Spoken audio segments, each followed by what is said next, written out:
Hello, everyone. Thank you for joining us. Today we have Nicole with us, and before we go into the interview, we will be stating a land acknowledgement. And though we're all tuning in from different areas of the world, it is important to recognize the land upon which the University of Toronto operates. For thousands of years, it has been the traditional land of the Huron-Wendat, the Seneca, and most recently, the Mississaugas of the Credit River. Today, this meeting place is still the home to many Indigenous people from across the Turtle Island, and we are grateful to have the opportunity to work on this land. It is important to understand the long-standing history that has brought you to reside on the land and to seek to understand your place within that history. Land acknowledgements do not exist in the past tense or historical context. Colonialism is a current ongoing process, and we need to build our mindfulness of our present participation, as stated by Northwestern University. CARE T stands as an ally of Indigenous peoples around the world today and always. Molly? Thank you, Sada. That was really great. So we're just going to introduce our interview participant today. So Nicole Regehr has worked for Jillian's Place, which is one of Ontario's first shelters for abused women and children, which has enabled them to break the cycle of violence for 40 years. Nicole has worked in various capacities over the 11 years that she's been involved with Jillian's Place. She began her work at Jillian's Place in the role of Community Development and Public Relations Manager, and has since taken on the role of Director of Development and Violence Prevention Programs. Prior to embarking on her career path, Nicole studied at the University of Toronto, earning a bachelor's degree of arts. Since then, she's received many more accreditations from various institutions, including Sheridan College, and most recently, she received her certificate in executive management from McMaster University. In addition to her career-based activism and advocacy, Nicole has also volunteered, engaging with organizations including, but not limited to, the Toronto Humane Society, Out of the Cold, and Women in Niagara. Thank you so much, Nicole, for joining us today. I'm so happy to be here. Awesome, thank you. All right, so prior to delving into a discussion of today's interview theme, which would be domestic violence and interpersonal violence, I'm curious to know how you ended up in the role that you work in today. So our first question is, how did you become involved in women's intervention and domestic violence prevention and awareness efforts? And what factors have prompted you to continue your intervention and advocacy work today? So I was already kind of working in the nonprofit world. And it's funny how I became involved actually in Jillian's Place, because I remember having a conversation with my mom and saying, wow, I really want to do what I'm doing now, but for Jillian's Place, and at that time it was Women's Place. And it was really came out of lived experience with domestic violence. And so my first interaction with Jillian's Place was actually as a client many years before I was a staff member. And so I knew how life-changing an experience it was for me to become involved in this organization. And I just really wanted to be a part of that. I feel like my whole self is invested in creating opportunities and safe spaces for women to live in, to work in. And so it's a really important place for me and my family. And so it's never been just, it's kind of, like, this is my life's work. This is what's important to me. And so that's really how I became involved in this organization. And I will retire here.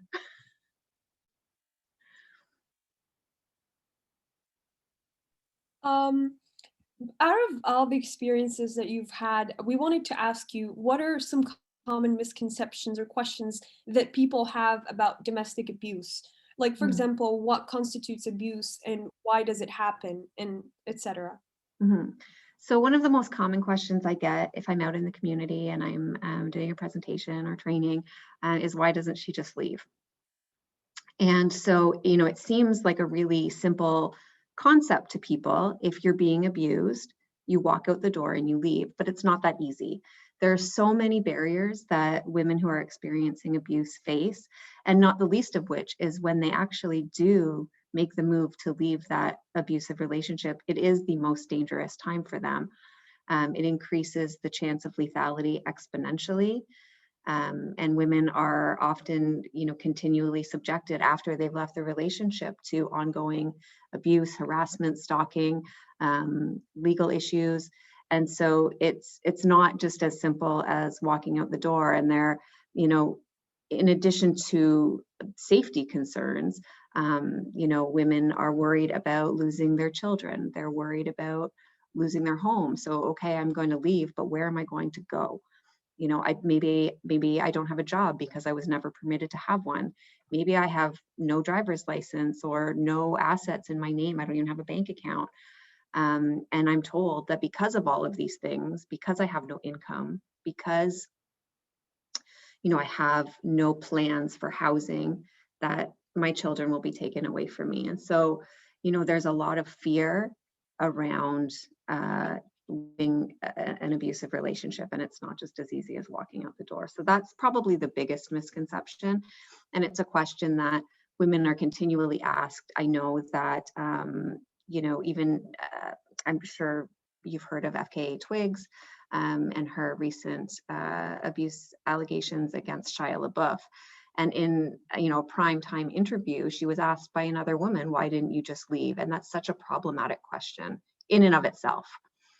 You know, in addition to that, there are misconceptions around, you know, what abuse actually is. And some people think it's just physical, and that's an easy thing to see, right? Bumps and bruises, you know, yes, you're being abused. You know, there's like the antiquated battered women term that's used. But really, abuse in intimate partner relationships is about power and control. And it is about the power that the abuser can exert over their victim.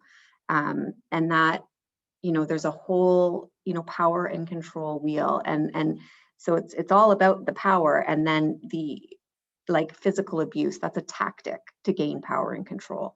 Emotional abuse, that's a tactic to gain power and control. Spiritual, financial, like those are the tactics that are used, but at the heart of it all, it's control over another human being. Another real misconception is that it only affects certain groups. So it only affects, you know, women who are in poverty.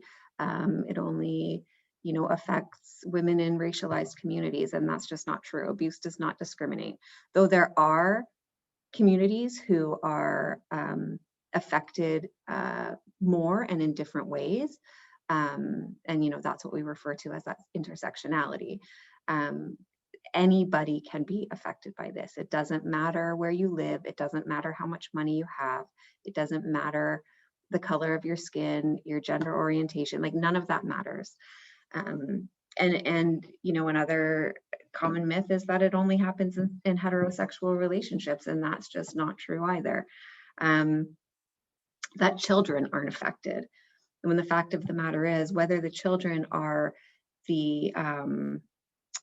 the ones being abused or whether they're witnessing what is happening in their home, that is just as damaging and can create, you know, lifelong issues for children who are exposed to that level of abuse and violence in their homes.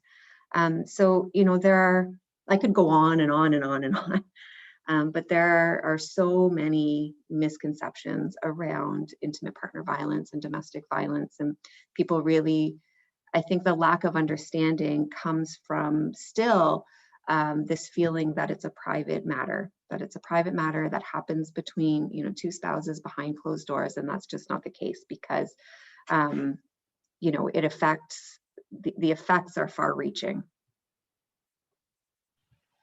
You hit on so many of like those common myths and misconceptions about abuse. And I do, like, again, I just wanted to go back to the first question we asked you. Thank you so much for like sharing your own experience, being so vulnerable. It's very much appreciated, and like very brave of you to continue working and advocating for these women or women identifying people who are experiencing abuse and difficulties that are associated with that. But yeah, what was I gonna say? I used to work at Women's Place of South Niagara, and I mean, like you said, it doesn't matter who you are. It can happen to anybody. Like, you can be an extremely strong woman, you know, like making your own money, but you don't know what happened. You don't know what happens behind closed doors. And even as somebody, like, I did like a summer at Women's Place of South Niagara. I was there for like 2 months on a government paid job. And I was like, oh, I mean, it's Niagara. Like, it's not a big deal. Like, it doesn't happen here. And I got in and I was like, oh my goodness. It was just quite eye-opening. Like, I had to like read over case files, and obviously I can't say anything about that because of confidentiality, but it was just so shocking and eye-opening. And that really has kind of like driven me to realize and to like engage in these conversations with people. Like, yes, it's uncomfortable, but like we really should be working to address these misconceptions. It's holistic, it's cyclical. And when something is cyclical, you can't just tell like there's no one start point, there's no one end point. You have to like help these individuals as they like, engage in recovery, as they like work to leave. Sometimes they go back. You have to help them through that. You can't judge them. And again, you touched on all of that. I don't want to go on too long because you really just encapsulated everything in that response. And so I thank you for that. Oh, and so we'll move on to the next question. So this will kind of be like our main body regarding domestic violence and IPV. So this is a bit of a long question with a bit of background information, and it's kind of like a multifaceted question. So you don't have to touch on everything, but if there's like one that sticks out to you, feel free to address that. So according to a 2009 report by the Department of Justice Canada, including the impact borne by the justice system, primary victims and survivors, and third parties, the total economic impact of domestic violence and intimate partner violence is approximately $7.4 billion. The report noted that this is a conservative effort at best.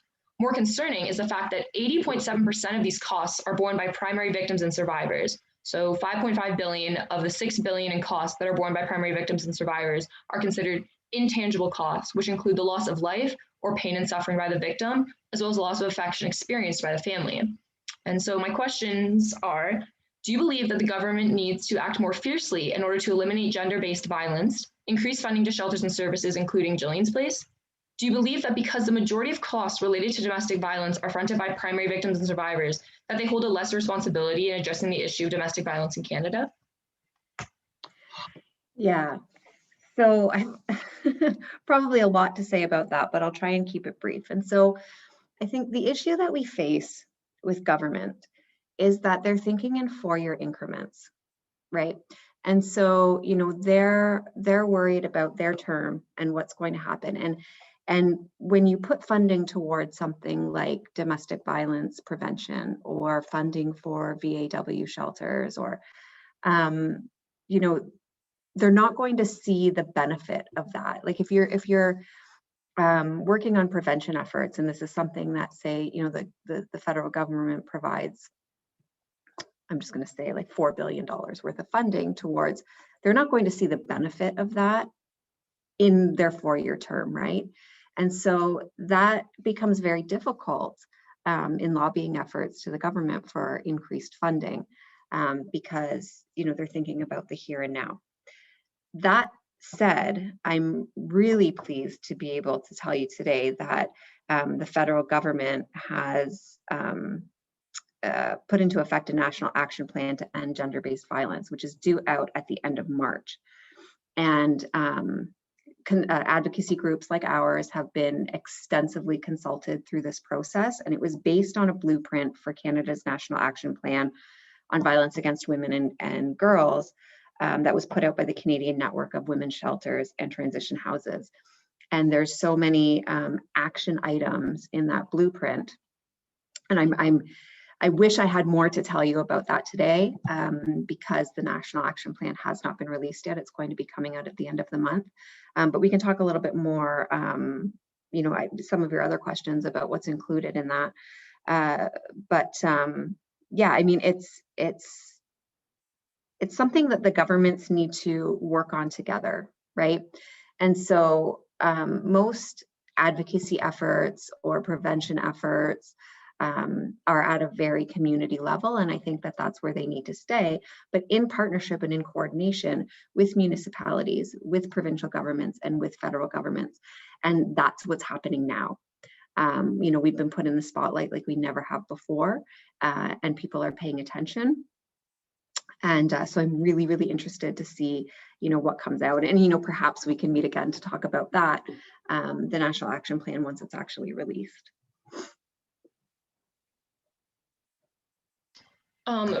Before Sada asks you the next question, I just wanted to bring a really, really quick point. Sorry, Sada, I meant to message you privately, but I appreciate the point you made about working localities like municipalities work in conjunction with the government and like getting their funding, because I think it's so critical that we don't just like make everything this like wide scale overarching sort of like program, because there's different experiences in different regions, different socioeconomic like challenges and issues that face them, different demographics. So I think like it's super important. Like you wouldn't want to provide the same services in Niagara as they would in Regina. because they're two different places. But I just wanted to make that comment, and I appreciated that. So I'll pass it on. Yeah, and you know what, at the core of it all, we're all doing the same work and to the same end, right? And that's that women and children are living free of violence and abuse. And so, you know, the more that we can collaborate and not work in these silos, you know, and we can really enact change.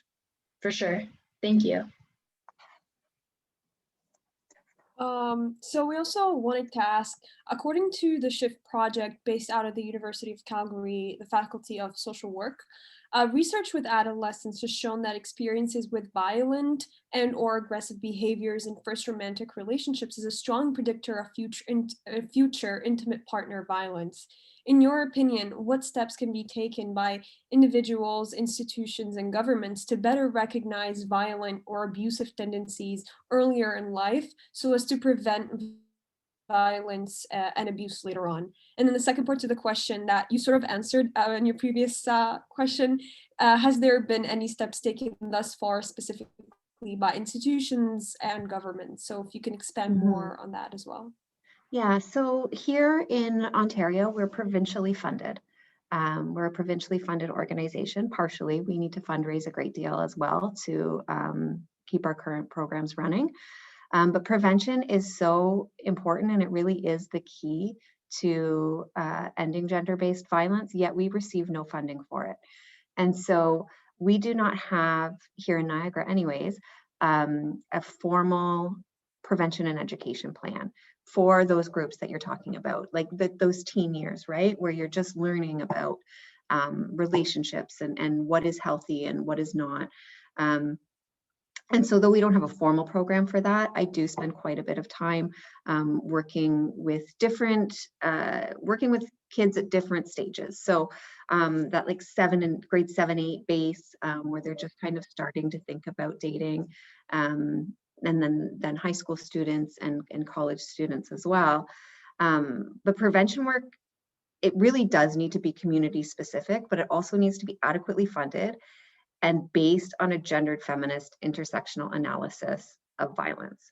So the focus has to be on educating children, youth, and adults really on human rights and violence against women and girls. And to do that through promoting an understanding of healthy relationships, consent, rape culture, encouraging bystander interventions, offering programs to foster self-esteem, and really, really working with men and boys to change attitudes and behaviors. So though, you know, it really needs to be at a community level, we really need that coordinated response across different levels, and it needs to be adequately funded. We just don't have the funding here in Niagara to really implement a formal prevention and education program. Yet, it is the most important thing. As a shelter, as an agency, we provide shelter and support services to women after they've experienced abuse. So really, we're a Band-Aid on the situation, right? And though we are changing lives and oftentimes saving lives, we want to get to a place where it's not happening in the first place. In previous interviews that we've done with different panelists and stuff like that, I think it was Julie Neubauer from Covenant House. She was like, you know, we don't want to put ourselves out of jobs, but essentially that is our end goal of, you know, ending the, like, in her context, it was human trafficking. In this context, it's domestic violence and violence against women. So obviously you're working to that point. And like you said, education is integral and, you know, it works to prevent things from happening in the first place. Yeah. All right, so moving on. And I feel like education is also important. Oh, sorry. Go ahead, sorry. Can you hear me? Yeah.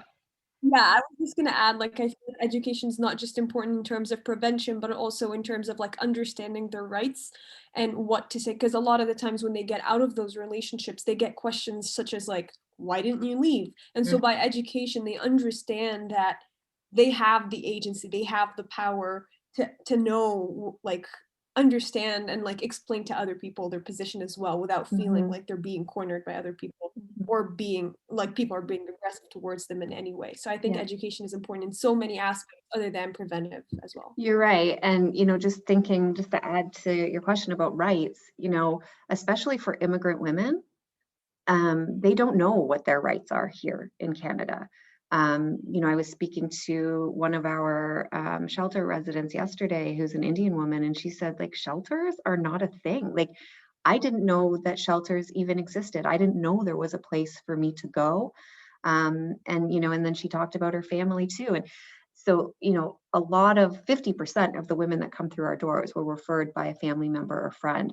And she said, my family, like my cousins, my parents, they don't even know. Like, in our circle, we didn't even know that it was a thing, that there was help out there for us. So yeah, education is so important, not only in prevention, but for women to know where to go, how to access help, what their legal rights are. There's just such a broad spectrum of education that needs to be given to our communities. For sure. As we move on with our questions, these next few questions will focus on violence and COVID-19. As you well know, the COVID-19 pandemic has resulted in increased incidences and reporting of domestic abuse, and it's been termed a shadow pandemic. According to the United Nations, for every 3 months in lockdown, an additional 15 million gender-based violence cases could occur worldwide. So my question is, would you be able to speak on why domestic violence incidents and reports have increased and how typical control and intimidation tactics have been compounded by COVID-19? Mm-hmm. Yeah, well, we talked about earlier about how, this abuse and intimate partner relationships is really about power and control. And in most domestic violence relationships, there's a component of isolation, right? Like that's almost like number one tactic of an abuser is to, okay, I'm going to isolate you from your family and friends, right? That's the most important thing for them, so that other people don't intervene and kind of know what's going on. And so, this has just compounded that. So where women were maybe isolated from family and friends, well, now they're cut off from the world.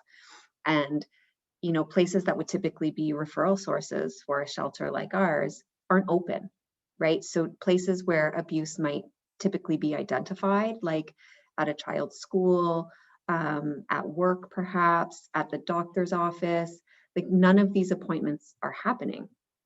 And if they are, chances are they're abusers in the next room. When we first went into lockdown, we had quite a big decline in the amount of even crisis calls that we were receiving and women coming into shelter. And that was really, because they just couldn't find the physical space to make that call. So when women are reaching out for help, it's because, their partner has gone to work or they've gone to the grocery store. And so, okay, now I have time to make that call. Now I have time to call a cab and go to shelter or wherever, to a friend's house, wherever it may be. But they just didn't have that physical space anymore. And so that, coupled with increased financial pressure, everyone being home together and on top of each other, and increased pressures, trying to homeschool your children, people are out of work, more substance abuse, all of those things created this perfect storm for abuse. Like this was, I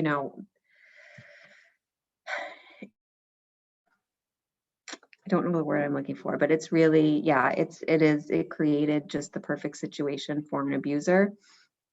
And we noticed that women who were even able to reach out, the level of violence had increased, and women were coming with more sustained injuries. And it's been a very, very terrifying time.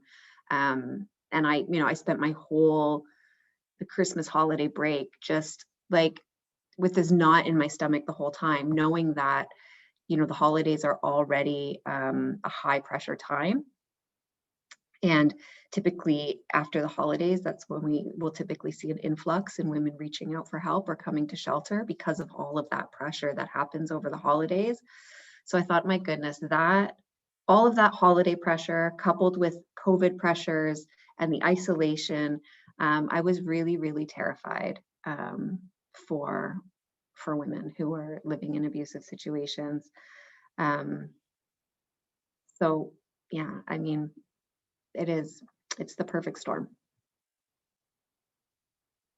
No, I mean, like, again, like you've addressed like all like the different things, like how like different pressures, like at different times of the year, just like really, really compounded, like the typical sort of like climate that domestic abuse thrives in, unfortunately. But first, I want to say again, thank you so much for being like a frontline worker and for helping so many women and children throughout this pandemic. I mean, you know, you are so incredible for all the work you've been doing for like Jillian's Place over the last 11 years, and especially now continuing your support. And it's obviously obvious that you're so dedicated and passionate. I mean, like, you're thinking about it over the holidays. I mean, honestly, I hadn't even considered that myself. But I mean, now that you bring it up, I could really see how that can be a very scary time. And um, I wanted to bring up the one point. I want to say probably like in May of last year, so kind of like when the pandemic was still kind of in its like beginning stages. I remember like I did kind of think about it. I'm like, well, how are people going to access services? But I remember, I don't know if you might know. I'm not exactly sure if it was the government or if it was the organization you had mentioned before, the coalition of like shelters and transition houses and stuff like that. There was the commercial where it was like if you were like Zooming with somebody, you could like do this and like hold your thing to show that you were experiencing abuse or you need to get out. And a bunch of Instagram posts were advertising like calling your friend and asking for a banana bread recipe, because that was something common that everyone was making, but it was also kind of like a sign. Yeah. So we kind of have the position here at Jillian's Place that where we don't support that kind of call out for help. And the reason is, so, like the sign or whatever, it's so widely advertised that if women know about it, guess what? So do their abusers. So how are they able to do that? And what happens if, I'm on a Zoom call with you guys, I do the sign, and you don't know what I'm talking about. So now I'm here thinking that somebody's getting help for me and nobody's coming. And so, that's not something that we really recommend.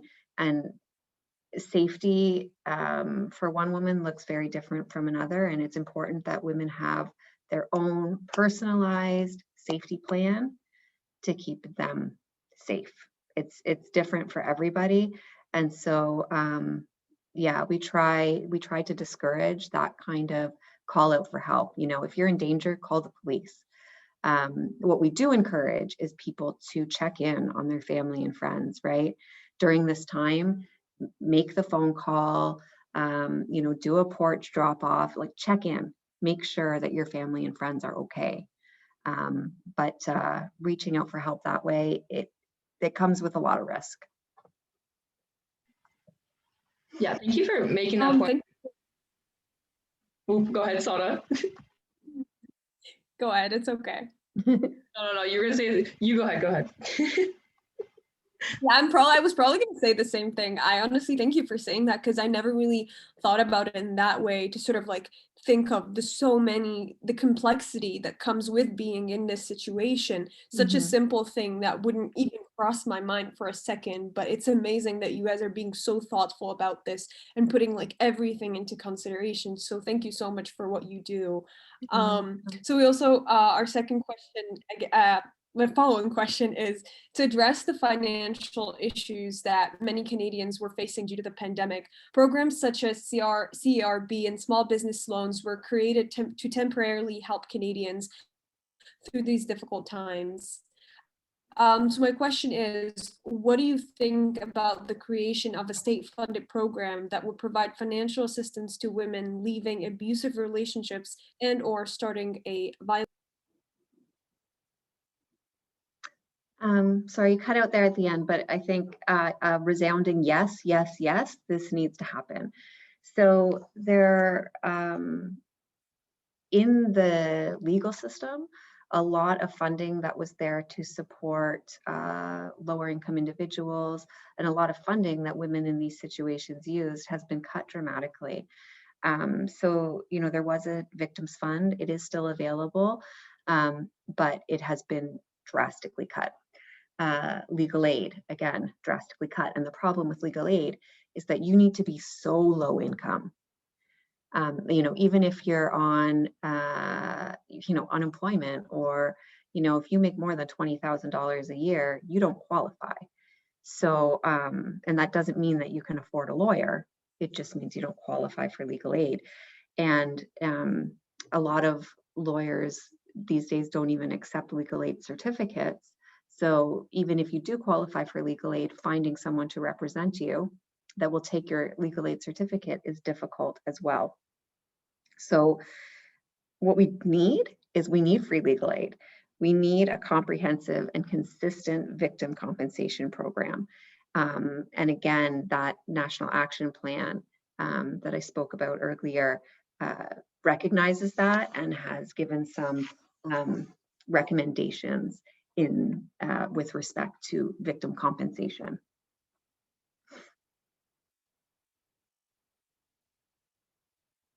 Sorry.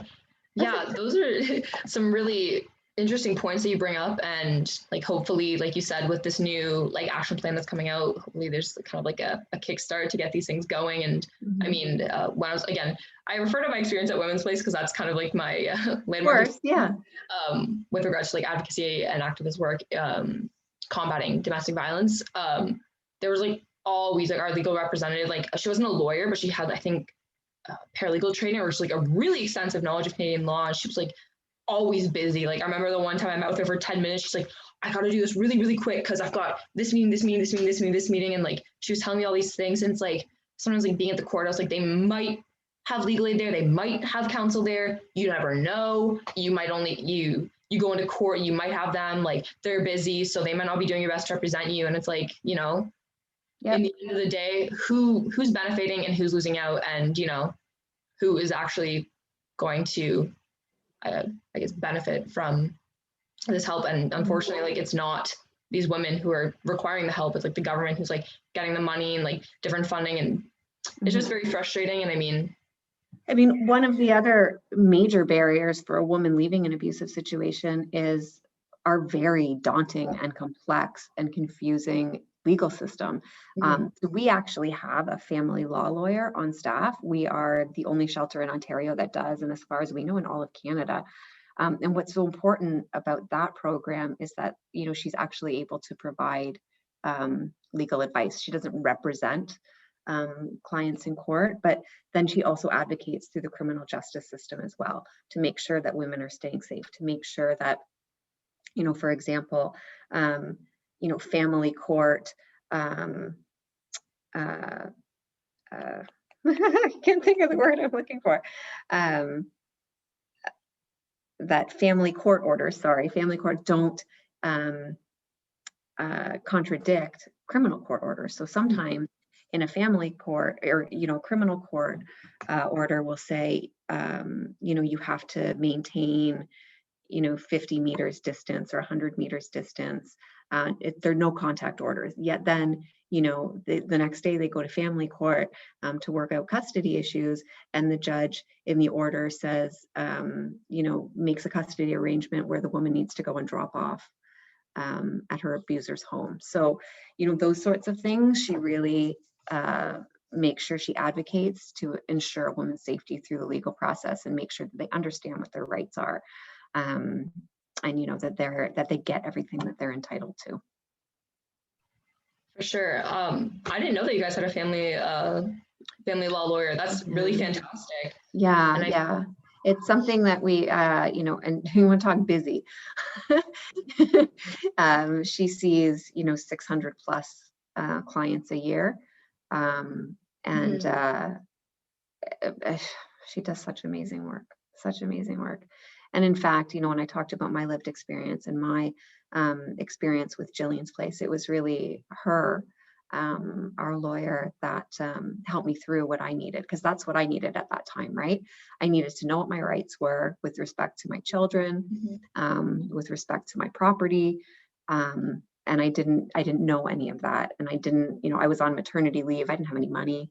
So, you know, this is also a free program that we offer. And so I just remember, you know, walking out of that meeting feeling very empowered. And I know that's what a lot of women feel. For sure. Thank you. So our next question, we've kind of touched on this in a few different ways, but I mean, this kind of like is more like I guess, focus question. So with the development of the COVID-19 vaccines and now the administration of the COVID-19 vaccines, people speak of returning to normal. what do you think this new normal should involve with regards to access to services and support for individuals in crisis? How should this new normal be structured so that gender-based oppression and violence is less of an issue and women feel more empowered to seek help or create new lives without barriers? I actually made a list here because I thought that this was so important. But, you know, I touched on earlier that leadership from the federal government and like with cooperation from provincial, territorial, municipal governments, and as well as on and off reserve First Nations and Aboriginal governments really need to work together, right? That coordinated response is so important, and really current federal initiatives rely too heavily on the justice system, and they really fail to acknowledge the gender dimension and root causes of violence against women. And so, you know, I'm really hopeful that the National Action Plan will really take those things into consideration. And, you know, some of the things that I think that we need to work on, like, I feel like right now, this is our Me Too movement, right? We are finally kind of front and center. People are there's a lot in the news. There's a lot in the news about the increase in domestic and gender-based violence through the pandemic. And I think it's really our responsibility as advocates to keep this issue front and center. So, you know, I think a nationwide public education campaign is something that really needs to happen, a coordinated effort across the country.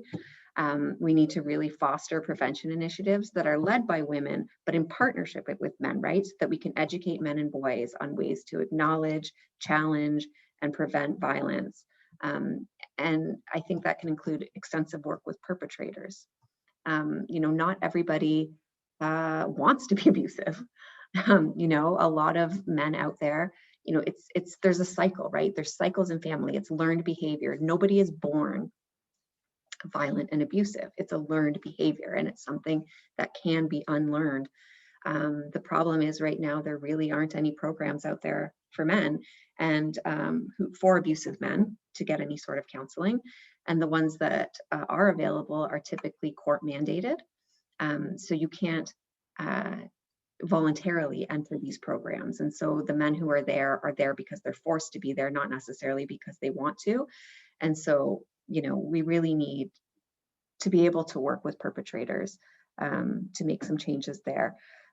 We need to really ensure that all of our programming meets the specific needs of marginalized communities. So we need to look at all of those intersections and the communities that are affected at greater levels and in different ways. We also need to look at evolving forms of violence, like cyber violence and harassment. This was not something, when I got into the VAW sector, social media wasn't a thing.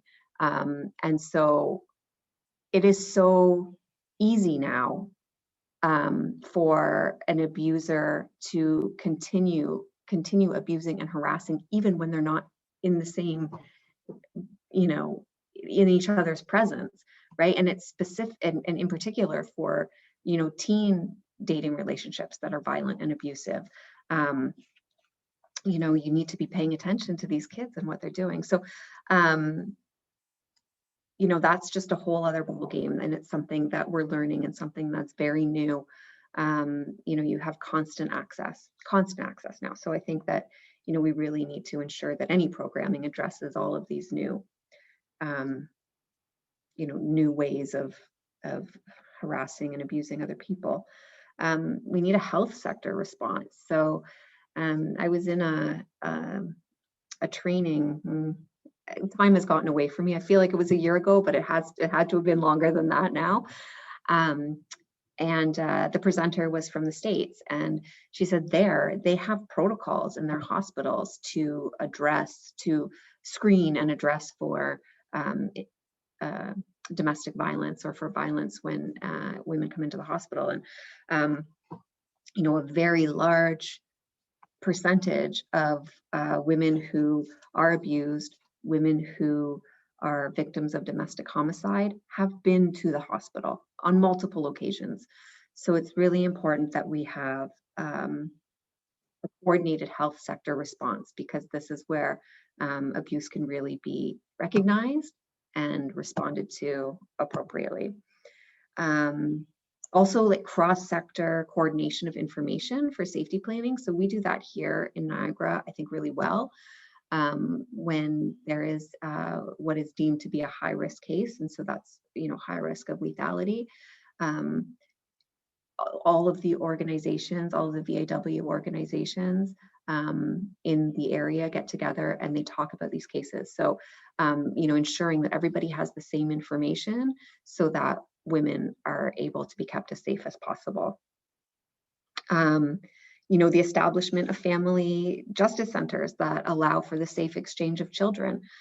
So I mentioned that, you know, earlier, that sometimes criminal court orders contradict family court orders, where women are, you know, forced to drop off their children to their abuser, and that's very dangerous. And that has led to many women being victims of homicide. It happens at that exchange. And one of the things we do when we're safety planning is say change your routine, right? So that your abuser doesn't necessarily know where you are, and then we have a court order sending you right to their house. That's contradictory, right? We need to make sure that police, lawyers, judges receive training in intersectional gender-based violence.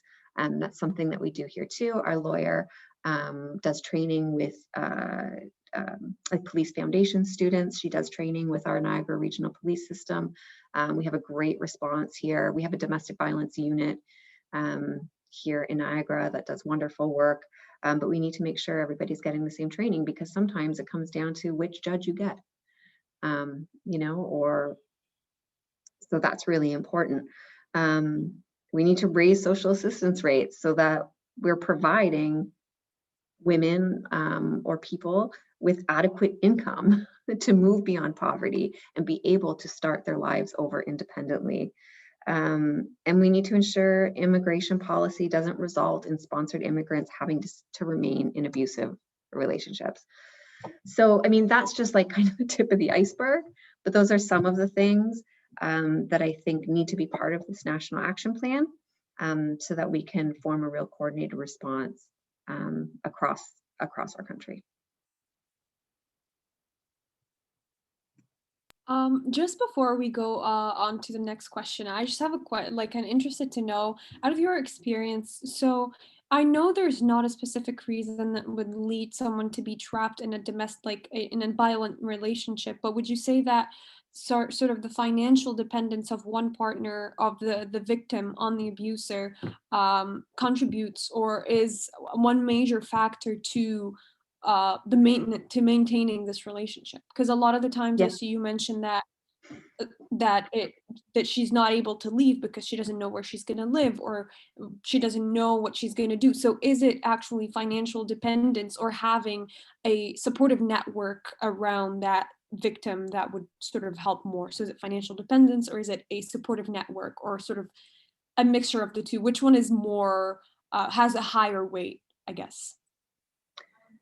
Yeah, financial dependence is a huge factor, and I've been at this agency through two recessions. The recession of 2008, and then this kind of recession that we're going through now. And what we noticed both times is that women coming into shelter, our numbers went down. And the reason that happened was because, you know, nobody wants to make a big life change.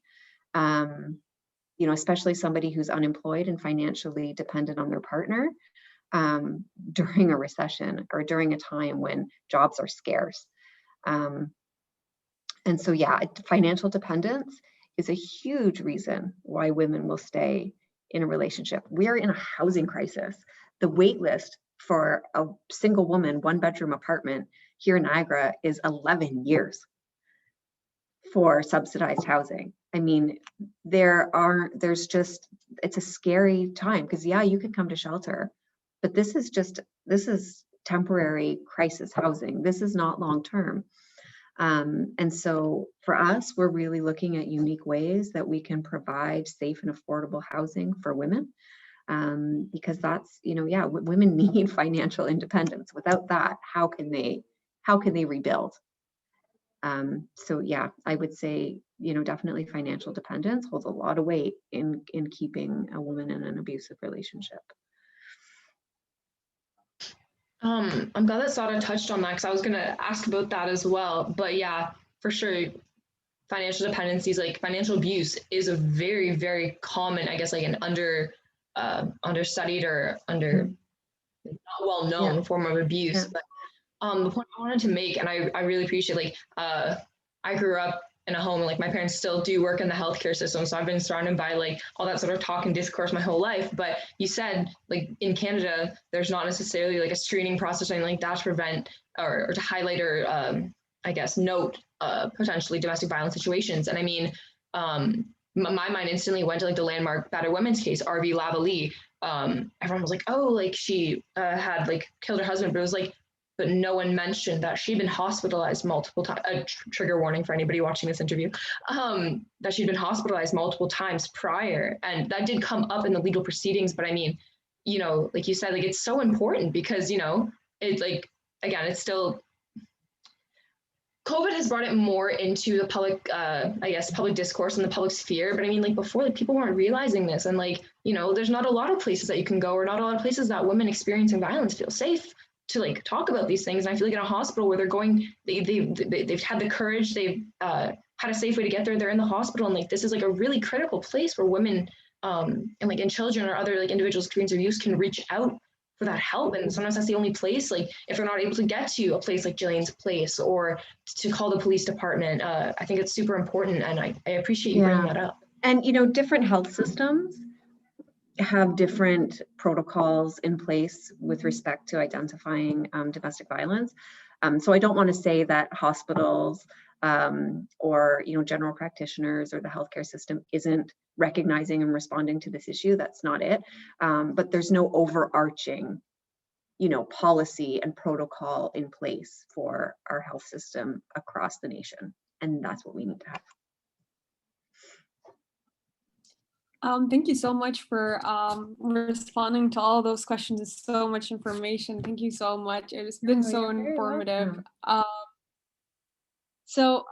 Center for Research and Education on Violence Against Women and Children, based out of the University of Western Ontario, produced many infographics on the impacts of COVID-19 on domestic violence. One of the infographics stressed the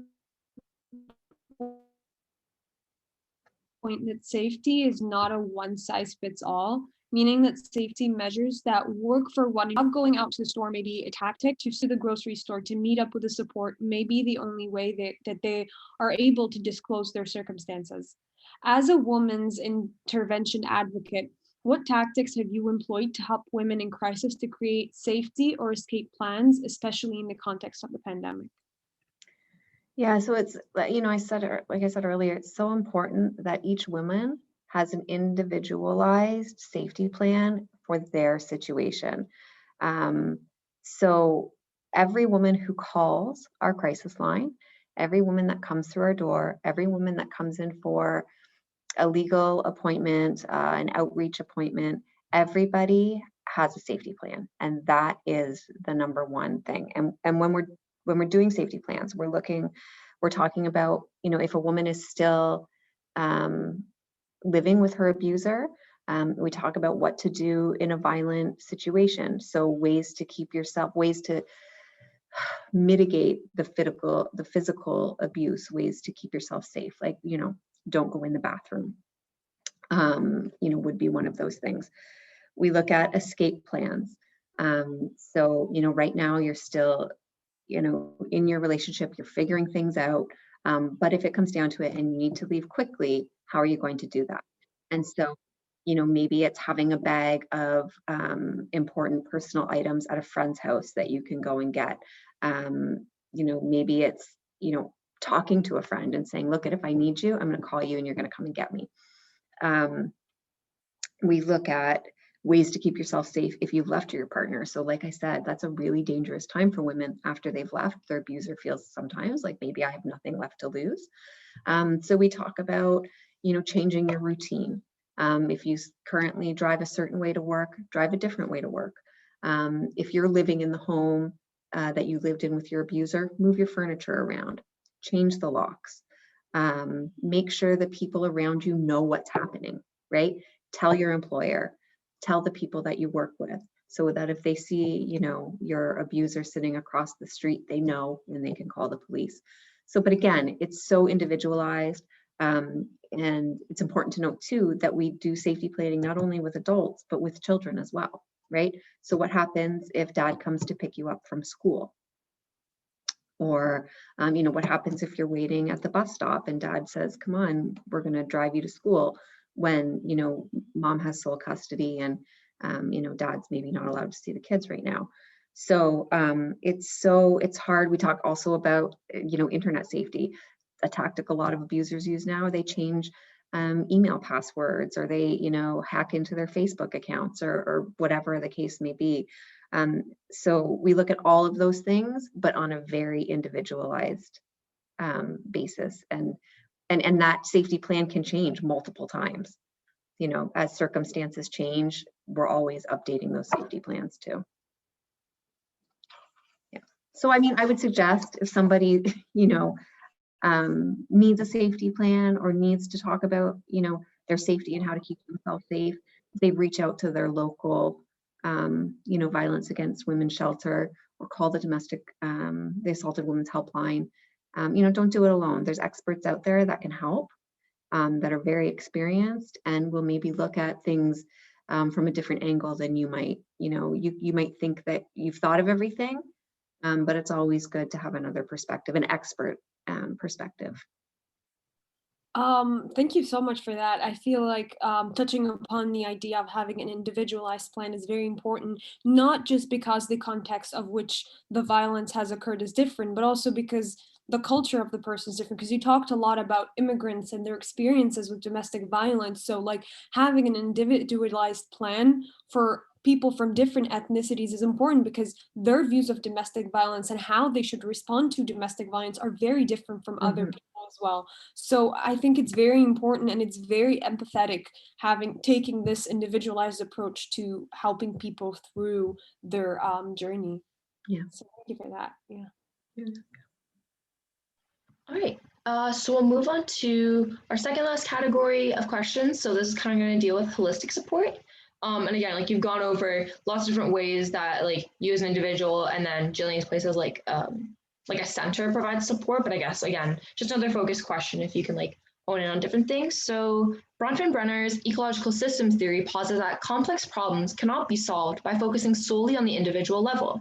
He argues that social environments within which individuals live, so the family unit, community, institutions, must also be involved in prevention initiatives in order to support changes in individual attitudes, beliefs, and behaviors.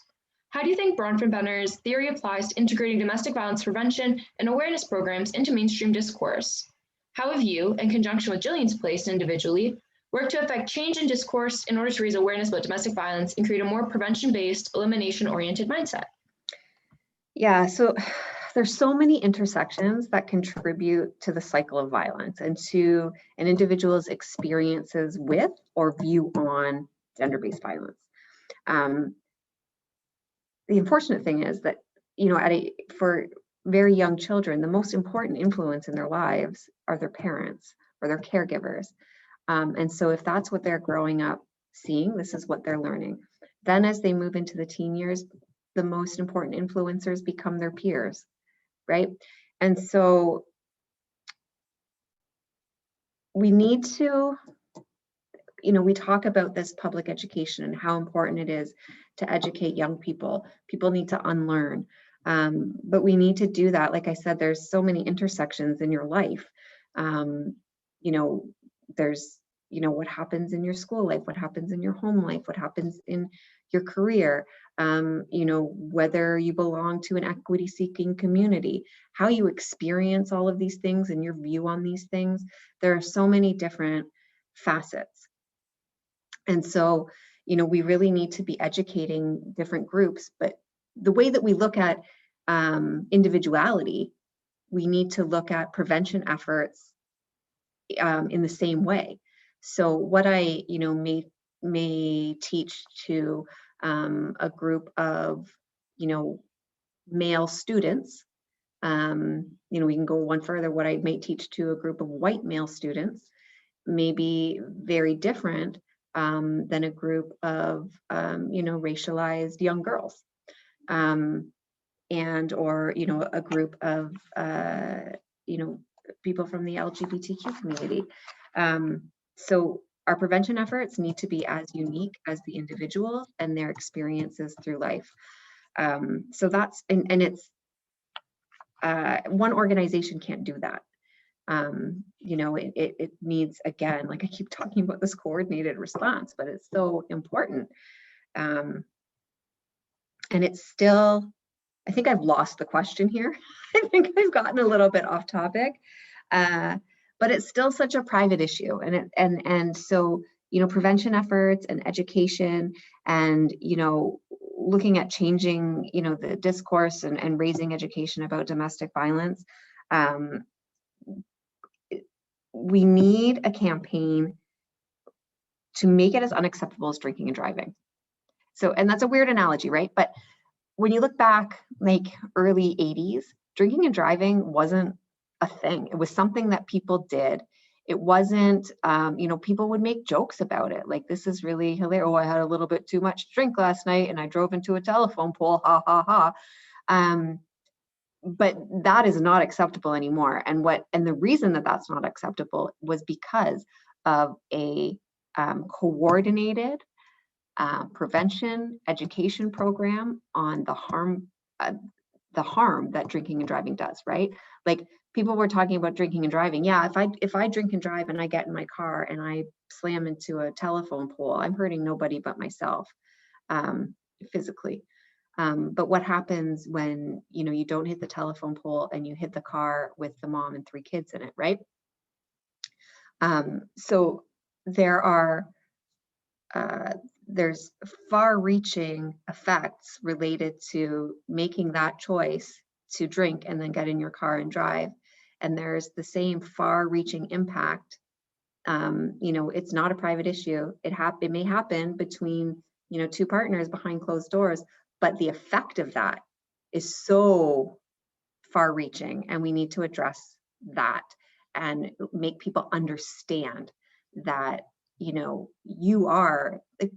people need to be a part of it, right? And you are affected by this, whether you know it or not. You are, and these are the ways that you're affected, and these are the reasons why this is not okay, and these are the reasons why we need to change it. I think I got very off topic there.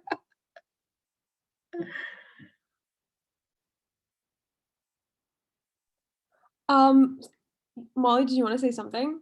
Oh, okay, I thought you were gonna unmute. Thank you so much for that. So we have one last question, and it's a little bit broad, so you could answer whichever way you want. Okay. And so, what is it like to see an individual rise above their past pain and hurt and regain their confidence and know their worth, intelligence, and beauty? Mm-hmm. Like, I know what that's like, right? I know what it's like to feel it, and I also know what it's like to see it. And it's not something that I can necessarily put into words. But, you know, what, I'm going to grab something here. I'm going to read you this. This was a thank you card I got just this morning. So I'm going to read this to you.